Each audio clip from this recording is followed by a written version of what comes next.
Welcome to Bernalillo County's first public meeting for our 2018 GO bond cycle, general obligation bond cycle.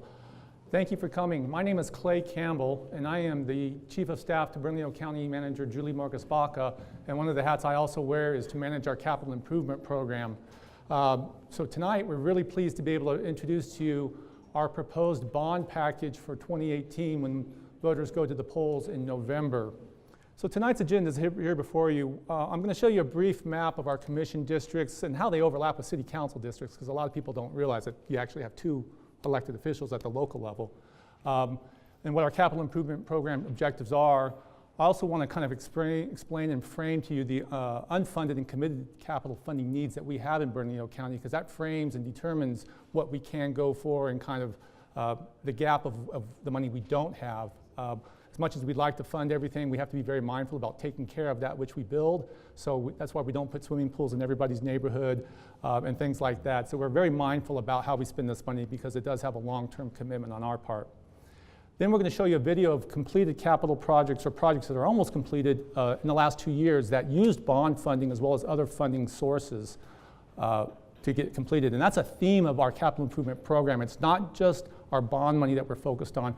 We're also focused on state money from the legislature, from capital outlay. For transportation, we are very much focused on federal transportation grants. We also have a little bit of impact fees. And then we also have partnerships with other entities like the city and AMAFCA, where there's some matching funds that they provide. So that's part of our picture as well. Then we'll get into some of the proposed uses for our 2018 bond funding. And the pie this year will be about $38.5 million. Then I'll go into the schedule for 2018, what you can expect from this point forward. And then we'll wrap up with some questions and answers. And at the end of the day, my hope is that you all leave here more informed than when you arrived. I really want this to have some meaning to you and you understand what we're doing with your bond dollars. And before I go on any further, I would be remiss if I didn't acknowledge two people here, Phyllis Thormalen in the back and Martin Lewis. They work with me very closely to pull all these meetings off and this information, and they just really deserve a big thanks from me and from you all, so thank you. Okay, so with that, we're going to get into things here. So here's the map of the 5 commission districts. You all may know that District 5, Wayne Johnson was the former commissioner. He's now the state auditor, so now Governor Martinez gets to appoint his replacement. But we have, of course, Commissioner Hart Stebbins there in the green, here in the kind of the heart of Albuquerque, if you will. Commissioner Johnson's former district was East Mountains, Northeast Heights. Commissioner Talbot represents Paradise Hills in the North Albuquerque Acres area, part of the North Valley. Commissioner Debbie O'Malley represents most of the North Valley and a big chunk of the West Side, if not all of it. And then Stephen Michael Quesada, our newest commissioner, represents the South Valley. And that red line that you see is the city limits. So you can see if wherever you live, you have a county commissioner that represents you, as well as a city councilor if you live within inside that red line. So our objectives are the following. I won't read these to you, but it's really important that we try to leverage and align our funding sources so that we can get as much funding accumulated for a project as possible. And that's what makes these different strands of money so important to work with and in tandem with each other. We also want to inform you all about the funding status and keep you all apprised. And you can go to bernco.gov, to our website, to see the status of our capital money that we get from Santa Fe. And I know that Public Works and other departments have information online about the projects that are actually being designed and constructed right now. So we want this to be a tool for the county, for the public, and for our commissioners. And like I said earlier, we really want to identify the maintenance budget of capital projects, because we don't want to get upside down with all of this cool new shiny stuff that we don't have the money to turn on the lights or take care of. So this is really important that we take care of what we build. So the big picture is pretty simple. We have almost $1 billion of capital needs, and this is roads, drainage facilities, parks, housing department needs. Anything that our departments and the public have told us that they'd like to see, we put into a very large database that we update once a year. And this information came from late 2017 when we tell the state of New Mexico, when we submit to them our infrastructure capital plan, we tell them this is what we've got, and we kind of break this down into more detail. And of this $955 million, unfunded is about 78%, or $743 million that we don't have. But what we do have from a variety of sources is about 212 million, or about 22% of the pie. And that comes from, again, GO bonds from past years, capital outlay, federal transportation grants, et cetera. So our goal is to try and make that big, dark piece as small as possible. So the unfunded capital by our county divisions, if you start at 1 o'clock up there, our community services division, which is really parks and recreation, and our housing department, they've got about 20% of that pie that's not funded. We have a very small sliver for libraries, and that's simply because we put a standing figure of $5 million as your guys' project needs. We know you guys can spend lots of money, but we have to kind of put a cap at a project cost, and so we just put $5 million on kind of a rolling basis, and that 2.4 represents, as of a month or so ago, what still had not been spent. Health and public safety is another division where our behavioral health initiative is, as well as fire department and our MDC and emergency services 911. They have some there in the green slice. And the lion's share, or about 3/4, is our public works division. And that's really mostly roads and storm drain facilities that remain unfunded. And then we do have a little bit for nonprofit organizations. There are a handful that do occupy county buildings. And we have some commonalities in terms of needs for those buildings. And there's other things that they try to seek through us because they're able to, according to state law. So we keep track of that, and they are just under 1% of our unfunded capital needs. And as far as committed funding, these are the sources that we've got. Up in the upper left, we have partners like the City of Albuquerque, the Water Authority, the Flood Control Authority. For a lot of those public works projects, those are multi-jurisdictional efforts, and so many times they bring money to the table. Our GO bond, and this represents the last few cycles, we still have $70 million committed toward projects that are either done or in the process of getting done. We do put a little bit of general fund money sometimes when we have to. We try not to, but there is a little bit of general fund for some projects that is committed. Impact fees is the smallest slice, and that's what developers pay when they pull building permits, and that's all for expanded capacity of roadways and parks and things like that. That's totally a function of additional square footage and homes being built. The largest source of federal funds that we have, or of funds committed, is federal funding, and that's about $86 million, and that's largely for transportation, big roadway projects, some trails, multimodal ones, and those are when Congress appropriates money through the state governments and through the local council of governments. Bernalillo County, along with governments in Sandoval County, Valencia County, and Torrance County, can apply for some of that money. And then the state of New Mexico capital outlay, that $21 million piece, is capital outlay money that we've gotten over the last few years. All in all, about $212 million of committed funds.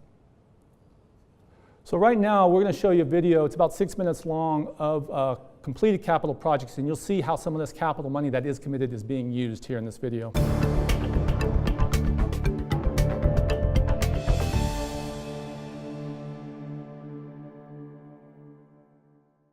Hello, I'm Commission Chair Stephen Michael Casala.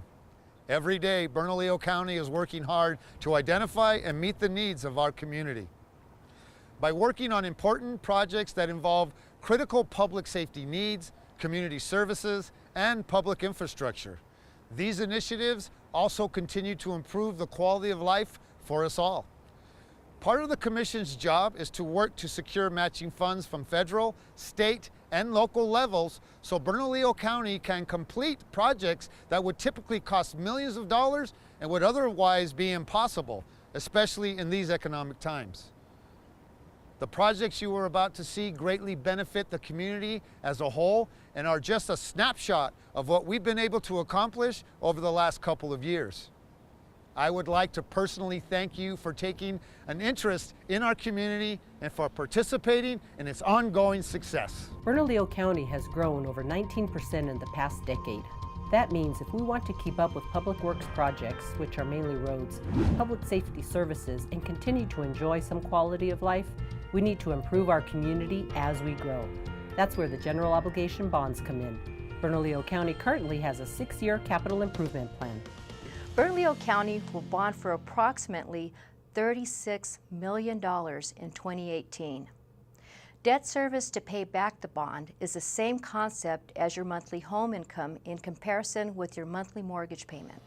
Bernalillo County can borrow that money at the most favorable interest rate because of its AAA bond rating. Bond issues and bond resources are used throughout the county.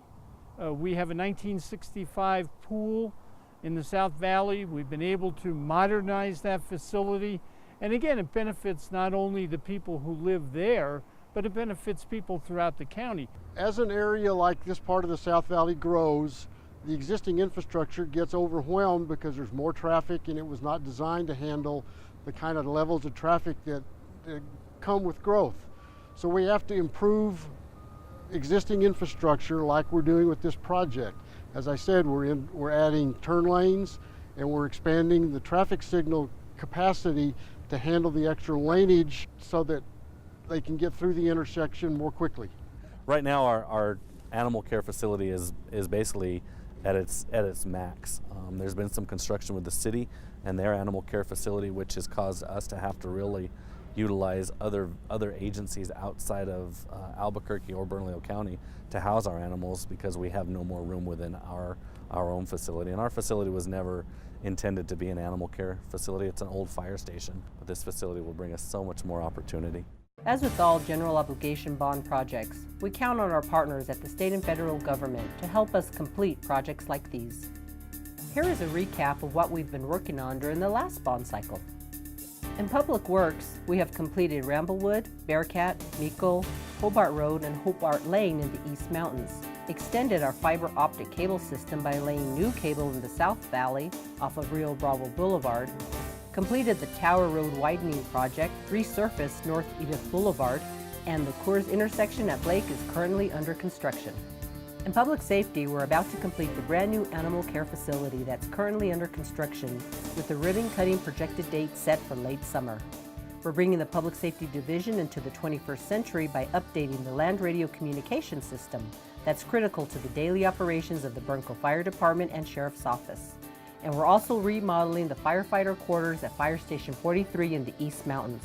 It's the last fire station to receive updates in the past decade.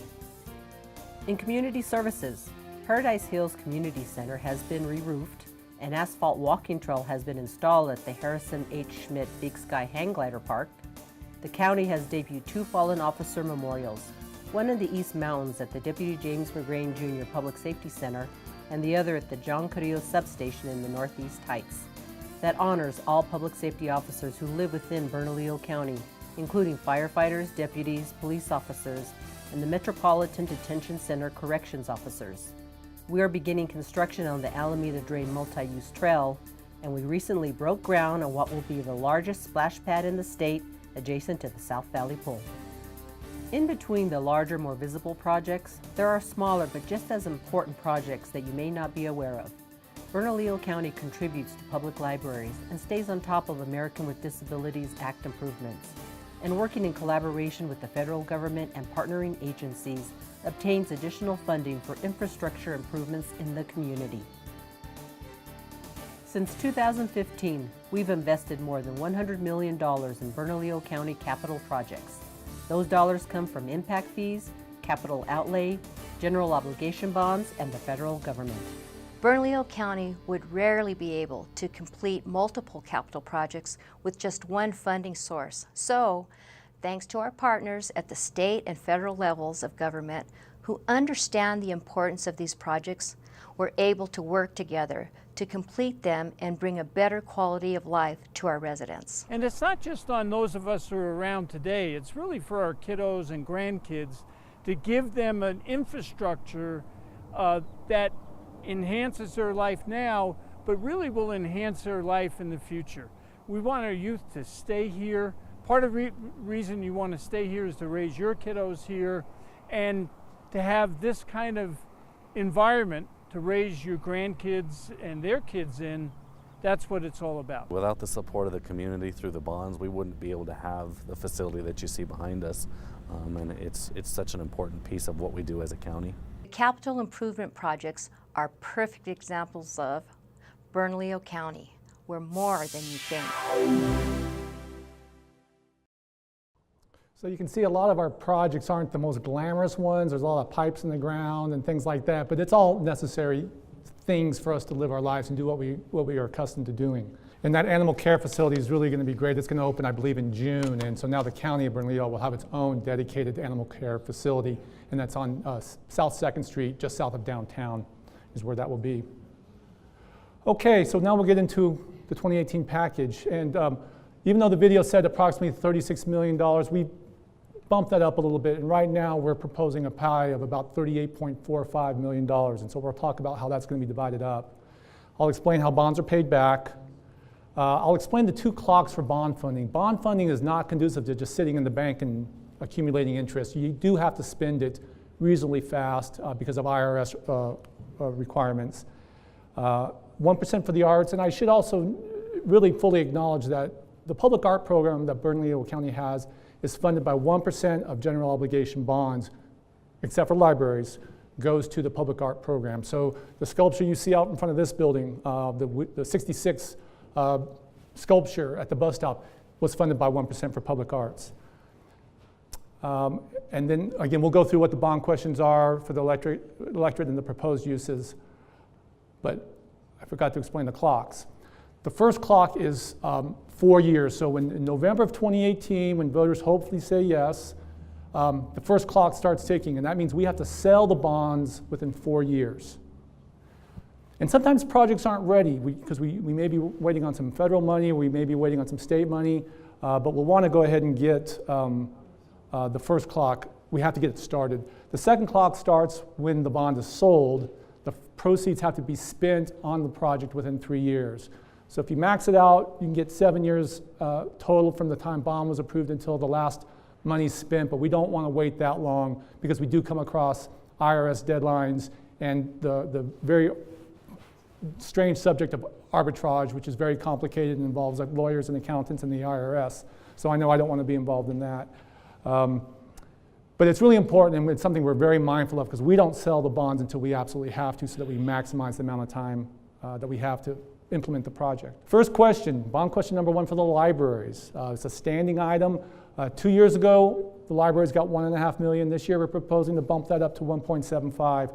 And that's so the library system, which is a combined city-county system. There's a joint powers agreement that the county and the city have for all the branches, and we contribute toward that for materials and to just continually upgrade what the library system buys for its patrons. And that will be bond question number 1. Bond question 2 is related to health and public safety, our fleet, and county buildings, county facilities. And we're proposing $16.5 million for this use.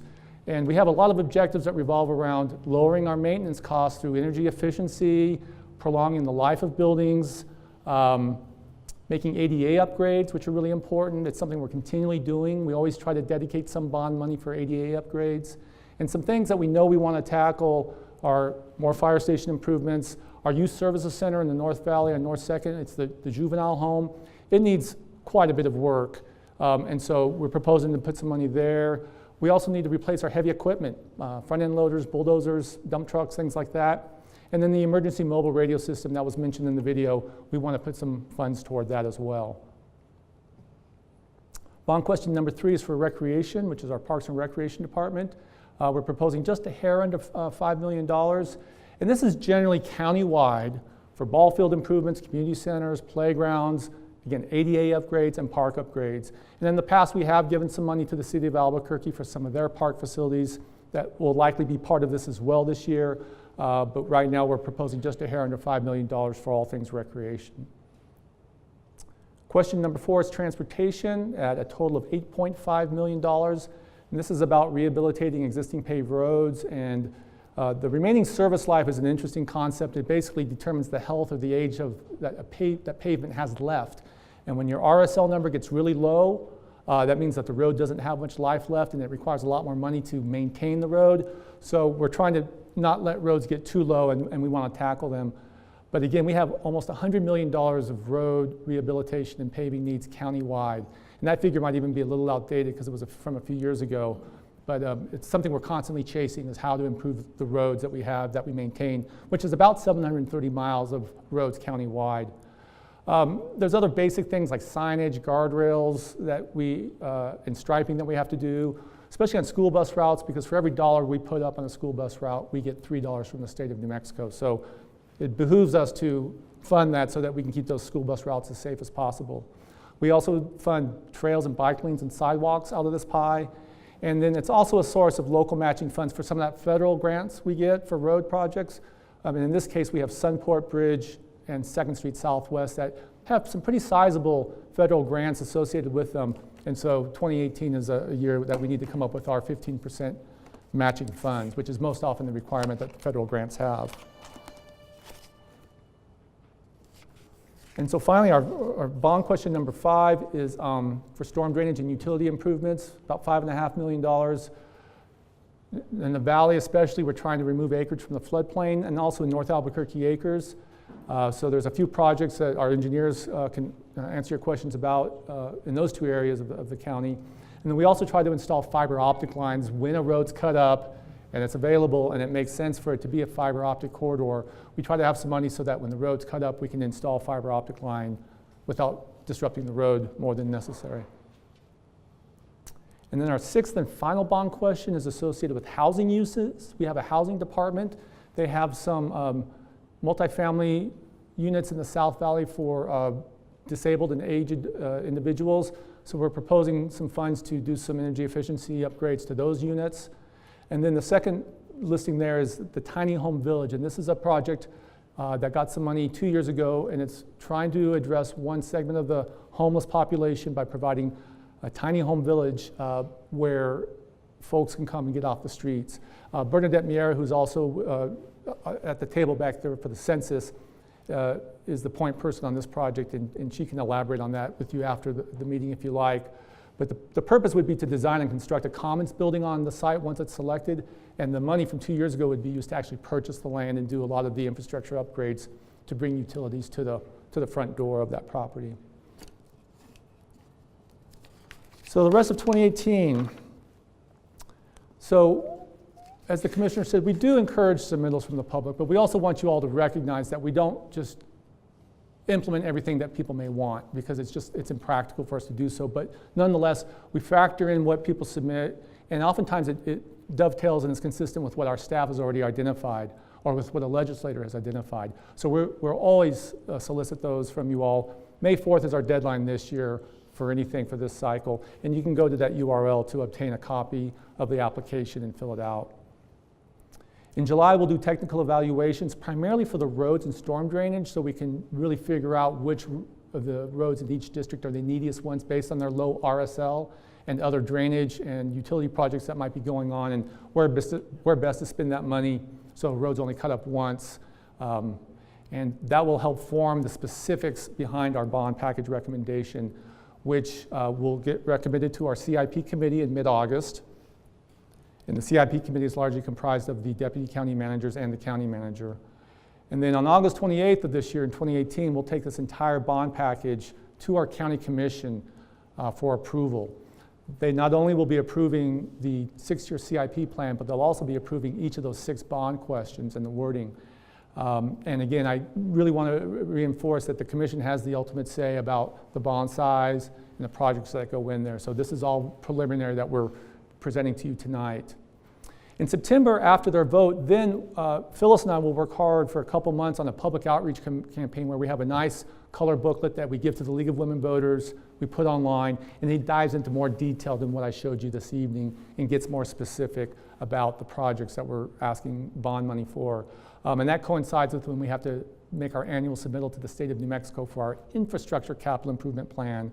It's the state's version of what we do locally. And that's an important precursor for us to figure out in the fall, what are we going to ask the legislators for in capital outlay during the 2019 legislative session, as well as the federal transportation request, assuming Congress appropriates money for transportation funding for the next cycle. So our cycle is continual. It's pretty much like clockwork. And in even numbered years, the voting begins for early voting late October. So October 20th is when that is this year. And of course, it all culminates with November 6th as the general election. So that essentially concludes my presentation for the evening. We're going to bring this broadcast to a close so that Paul and his guys can cut out the YouTube, and then we can just focus on your questions and in providing you answers. My contact information is there, feel free to call me, email me, anything you like. I'm welcome to field your questions, talk to you in more detail about anything I presented tonight, anything about the county's entire capital improvement program, which again is more than just our bond election. And again, we're welcome for any feedback you want to give us. So with that, that concludes the presentation, and we can open up to any questions you all have.